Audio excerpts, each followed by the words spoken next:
নবীকে জিজ্ঞেস করা হলো, নবী সোমবারে রোজা রাখেন কেন? বিষ্ণু বলেন, ফিহি বুলিত্তু, এদিনে আমি জন্মগ্রহণ করেছিলাম, তাই শুকরিয়া স্বরূপ রোজা রাখি। এদিনে বিশ্বনবী রোজা রাখতেন, সোমবার বৃহস্পতিবার সুযোগ হলে রোজা রাখবেন।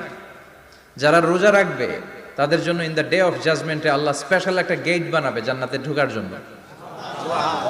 ওইটার নাম হচ্ছে রাইয়ান। মান দাখালাহু লাম ইয়াজমা আবাদা। একবার who can enter within this door he will never be thirsty again. একবার যে এই দরজা দিয়ে জান্নাতে ঢুকতে পারবে আজীবনের জন্য তার গলার তৃষ্ণা মিটে যাবে। সুবহানাল্লাহ। তো এই রায়ান দরজা দিয়ে ঢুকতে হলে আমাদেরকে মাঝে মাঝে সুন্নাত নফল রোজা রাখার অভ্যাস করতে হবে। রাজি আছেন তো? অনেক মুরব্বীরা রাখতে চায়, তো রাখতে চায় কিন্তু নিয়ম জানেন। অনেকে শুধু শুক্রবারে রোজা রাখে, এটা মাকরু। শুধু শুক্রবারে রোজা রাখা